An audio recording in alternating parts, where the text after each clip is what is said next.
Shalom and welcome to Jerusalem Studio. When Iran looks westward, it sees only Arabs, Iraq in the north, and Saudi Arabia and other littoral states of the body of water called either the Persian or the Arabian Gulf in the south. Further west lie Jordan, Syria and Israel in the north, and Egypt and the Horn of Africa in the south. It is therefore part of the Islamic Republic's grand plan to penetrate both the Peninsula and the Horn in order to gain bases of operations and launching pads against Iran's adversaries, primarily Israel and the U.S. Central Command. What is the strategy behind it, and is it indeed a real cause for concern? Joining us to discuss it, all the way from Washington, D.C., is retired Brigadier General Mark Kimmitt, formerly a U.S. Assistant Secretary of State for Political and Military Affairs. We'll stop there since the list is very long for your curriculum vitae. It's good to see you, General. Jonathan. Also joining us is Brigadier General in Reserve Oren, who is a commander of the Israeli Air Force Task Force for Air and Missile Defense. It's good to see you, General. Likewise. And with me here in the studio, our TV7 editor-at-large, Mr. Amir Oren. Amir, set the stage for us. Well, Jonathan, in introducing General Kimmitt, you didn't mention, because, as you said, it would have taken so much time, that among his earlier positions was a planner with CENTCOM.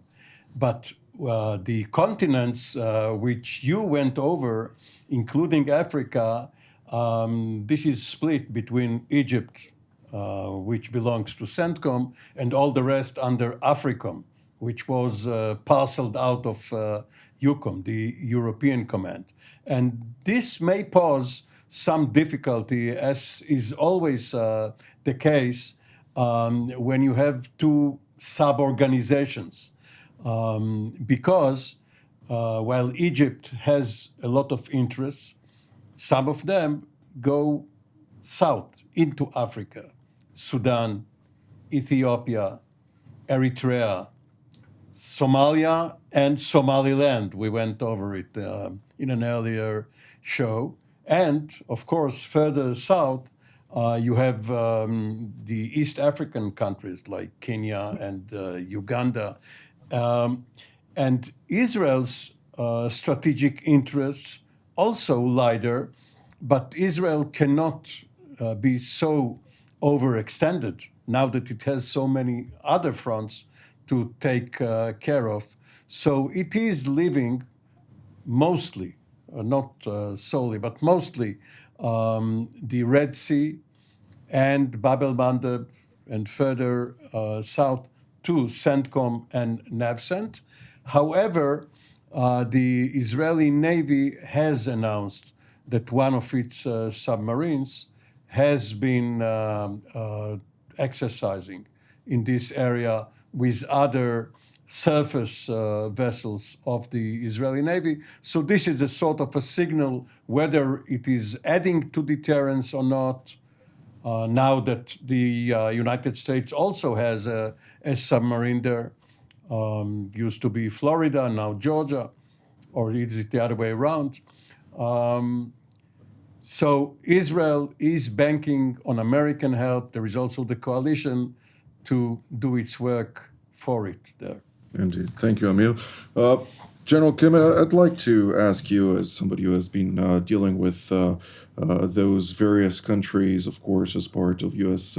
Central Command, but also as Assistant Secretary of State for Political and Military Affairs on multiple occasions, with, of course, the latest and most significant task being the establishment of Task Force 151 to combat piracy in the high seas off the coast of Somalia.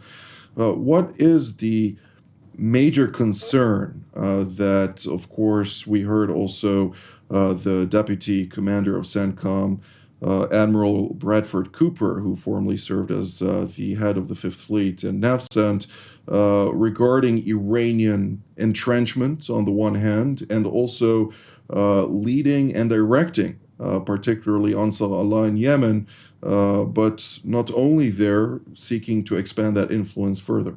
Yeah, I mean, obviously the concern of Iran is multifaceted. First of all, it is unfortunately an emerging nuclear power. I don't think we can say it is stalled in its aspiration to get a nuclear weapon.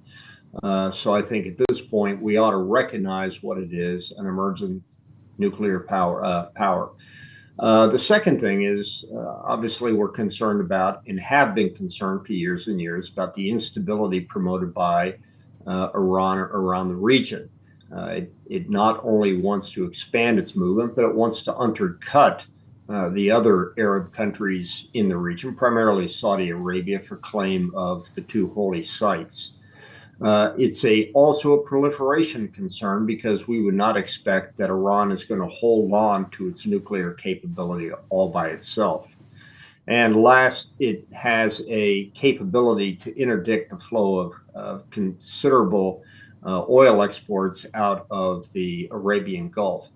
And then the last thing, of course, is that it operates a number of revolutionary movements, a number of proxy movements, which I don't think anybody on this who watches this show would not understand who they are. So we see Iran as I think it's unhelpful to just call it part of the axis of evil. I think it is more a threat to Israel and America in a multifaceted number of ways. But we also forget it's also a significant threat to our allies and our friends in the region as well. Indeed. General Gavish, I'd like to hear your take on this. And to what degree is Iranian efforts to further flood the various regions in question with sophisticated weaponry to be able to establish launching pads, as I also highlighted in my introduction, from territories like Sudan, for instance, Somalia, and currently, of course, being very active in Yemen proper by its proxy Ansar Allah. But is this something that remains within Israeli calculus and preparations are being put forth in order to potentially confront such threats? Well, indeed, Jonathan, this is a real challenge for Israel, and we are looking at it. And maybe allow me to refer to what was just mentioned by Amir earlier about the boundaries between CENTCOM and EUCOM. We have to remember that Israel was also part of EUCOM, and by the decision of the U.S. government, it was changed 2.5 years ago. So I think that one of the other things that is being done by the U.S. is always looking on the region and trying to update it with the relations to the diplomatic situation, but also to the threat.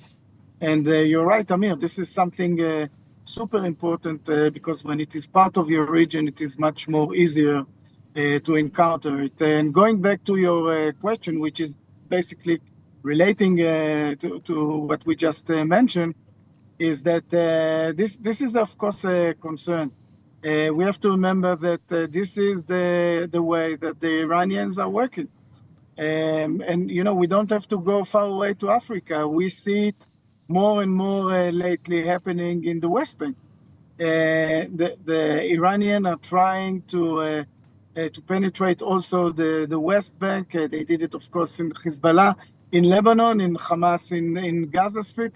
But now we are seeing it also in the West Bank with the weapons that are being smuggled by the Iranians, money, and all kind of other support. So this is really something that it is a challenge. Of course, if it is coming now toward Africa, and it is not only a challenge for Israel, this is a challenge for the whole region. And it goes back to the center of gravity of this region, really Iran, the destabilizer of this region, and the need for all of us, led by the United States, to decide how are we going to encounter this threat, because we are seeing it now, out in the open in the last almost a year, that Iran is fighting, literally fighting against Israel and against the other coalition parties in the Mediterranean. And it is a threat not only to this region, but also to the world. And the influence of what is Iran doing to their proxies. The Houthis is a good example what they are doing to to the freedom of trade and so on. And this is something that we must put in our central of gravity and deal with it.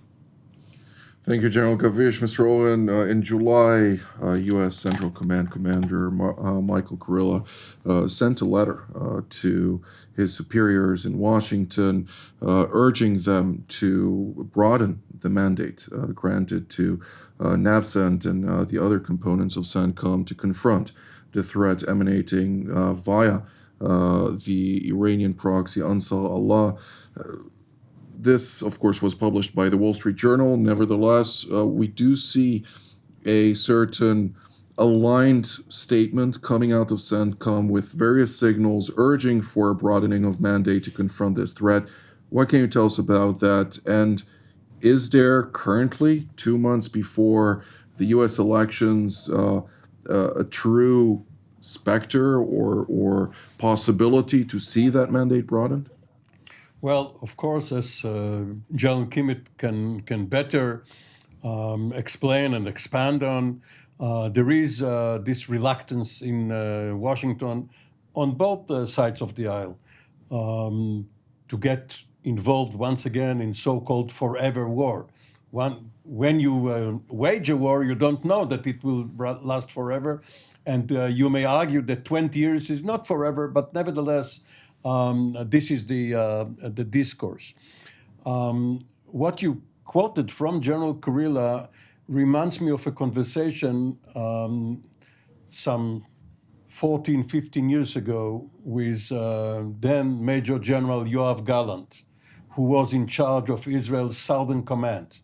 And his recommendation to the General Staff, and through the General Staff, it was General Ashkenazi at the time, to the Minister of Defense and the Cabinet, was to initiate a campaign in Gaza. At that time, he was also a contender for Chief of Staff. So I asked him, if you were in the position of Chief of Staff, would you have accepted the recommendation of the commanding officer of the Southern Command? So he said, I don't want to think like that. Each echelon should present a recommendation as they see fit without trying to take into consideration what the higher echelon would do and react. General Kurilla is doing exactly what his responsibility is. And the political authorities have their considerations, some of them personal or partisan political or national, or the priorities between the various arenas. But to your question, of course not. A couple of months before the elections, even though President Biden is no longer a candidate, they are not going to be very proactive. Well, General Kimmitt, I'd like to ask you exactly the same question, but also within that context, I mean, as the latter comment by Mr. Oren, President Biden is no longer a political candidate. His defense secretary is a former commander of CENTCOM who understands full well the complexities of this region and the necessity to confront the challenges at hand. And he understands, he speaks the same language with General Kurilla when we're talking about the various threats posed not only to freedom of navigation, but to U.S. forces operating in the region. Is this also within that calculus, within the current point in time? Not really. I mean, Amir brought it out exactly right. It's not just the issue of him being the CENTCOM commander at one time, also the Iraq commander at one time, but now he has elevated himself to the political military stratosphere where he no longer can send those kinds of letters that suggest that looking at this from a pure military point of view, this would be my recommendation. Now, as he takes his advice into the National Security Council, that is his one voice in the National Security Council. There is nobody in the room with General Kurilla when he writes that letter. He is on the civets when he taps in and video conferences with the National Security Council. But I think it's important to understand that Kurilla takes a military attitude alone. There is some political consideration, But the fact remains is that not only has General Austin now graduated to Minister of Defense, where he has to consider the political implications, but when he goes into the National Security Council, he is, in fact, his voice, his opinion is competing against that of Secretary Blinken and all of the other members of the cabinet. And not only that, but sometimes they actually have the political consultants, the political team in there as well, who are trying to measure the temperature of what's being said in there against the candidates' electoral, or just the party, if not the president's electoral chances in January. So there are a lot of not only political considerations for these types of ways to respond to the Kurilla letter, not just political, but also electoral as well. So to put a period at the end of the sentence, of course, the elections are going to make a difference. None of the presidential candidates want to have a flare-up in the Middle East during this, except perhaps President Trump might like that. But the fact remains, election periods are one where the people of America look internally, and the issues of foreign policy are not only a distraction, but actually can work against both candidates if they flare up during the electoral season. But if I may, General Kimmitt, the chairman of the Joint Chiefs, General Brown, who has recently been in Israel, is also invited to NSC sessions. Is the Office of the Secretary of Defense and the military side of the Pentagon on the same page? Are they? Oh, it never is. I can tell you that from my own experience working in the J5 shop of the Pentagon, working in the Ministry of Defense, running the Middle East, and also its State Department. I don't think I've ever seen a situation where the Secretary of Defense and the Chairman of the Joint Chiefs of Staff are in 100% agreement. I would tell you, though, that they do not take those arguments into the sit room. They normally work those arguments out before they head over to the sit room, because the military simply believes in civilian control of the military. And at the end of the day, between the chairman and the Minister of Defense, Secretary of Defense always trumps the chairman. And of course, the chairman's mandate is very much dependent on the scope of a mandate granted to him by the president, where we see different chairmen of the Joint Chiefs of Staff receiving different levels of course, access to the president and the manner in which they are able to advise him directly. But I'd make one last comment. It's important to recognize that the chairman of the Joint Chiefs of Staff is not the military advisor to the president. He's the military advisor to the Secretary of Defense. Right. And the Secretary of Defense, Rumsfeld, made that point very, very clear to a succession of chairmen that he had under his tutelage, under his command, and under his thumb.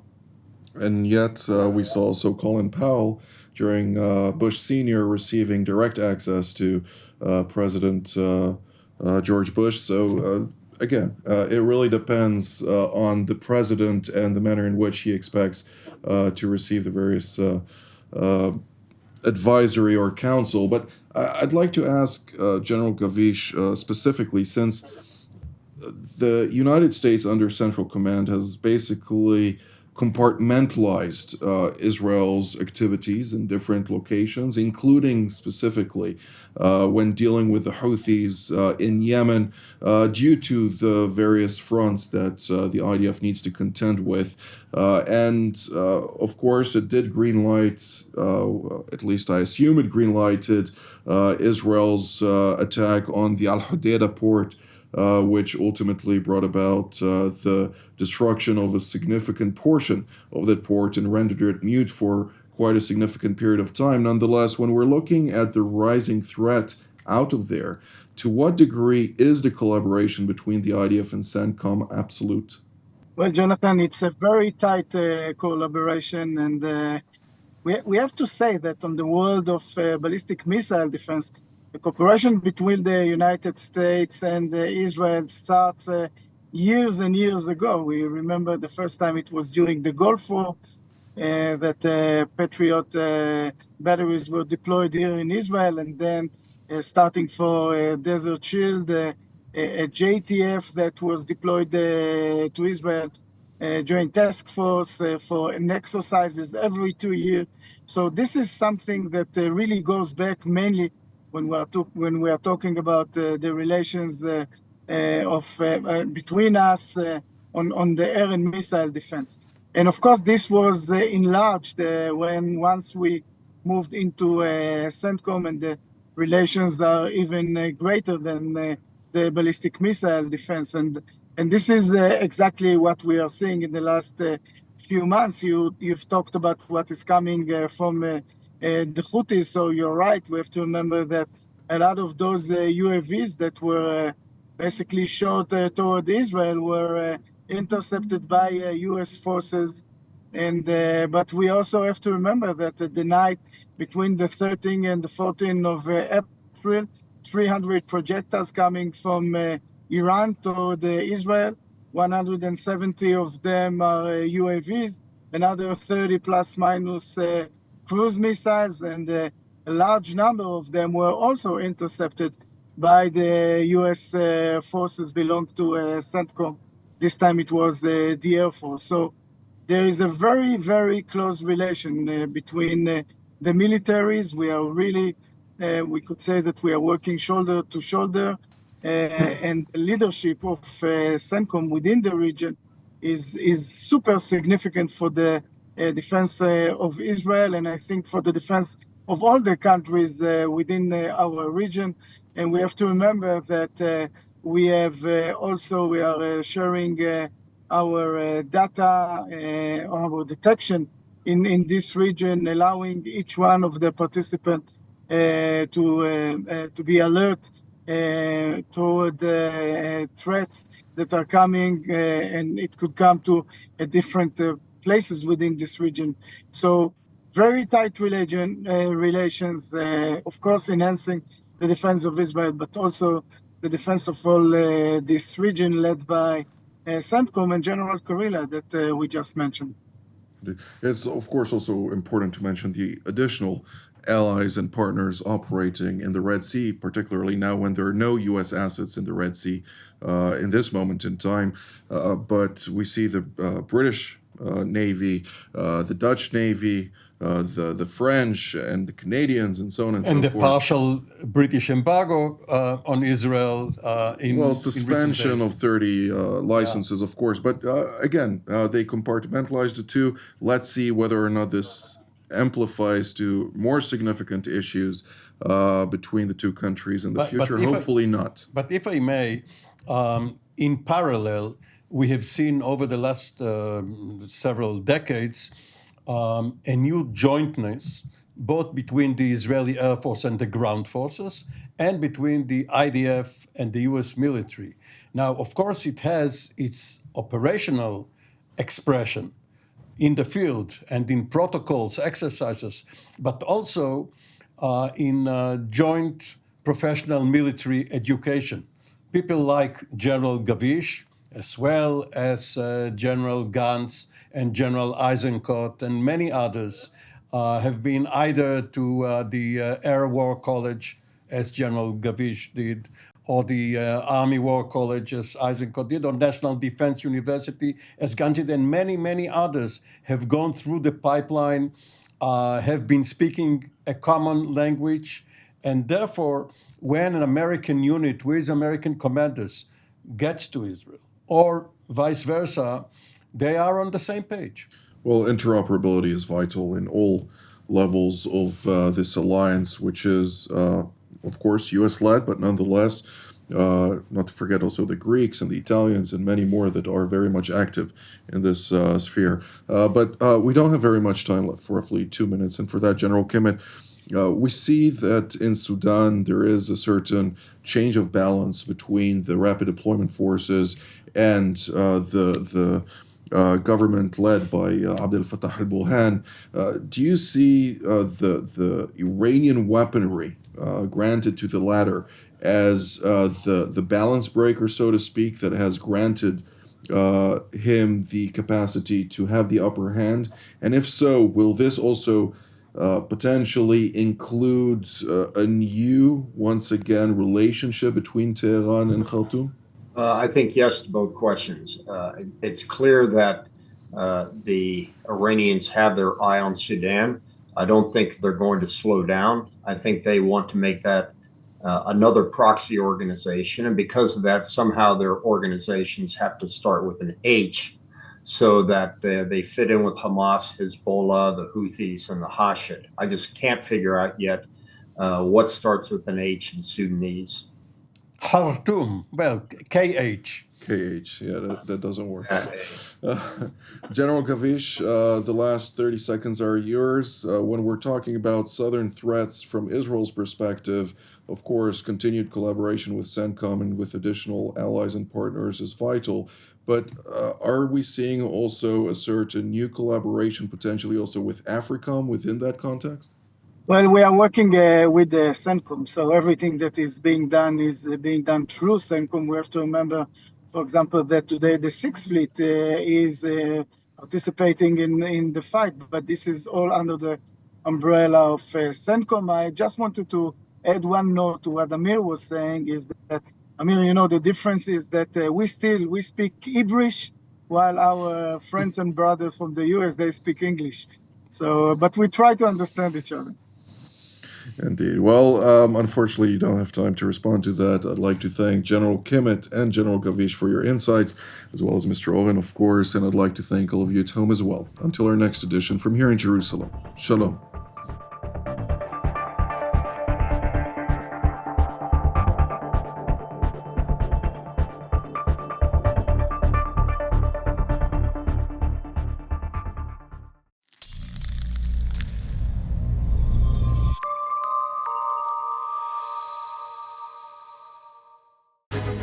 My name is Oren. I used to be Deputy National Security Advisor to the Government of Israel, currently Vice President of the Jerusalem Institute for Strategy and Security, a think tank, and the editor of the Jerusalem Strategic Tribune.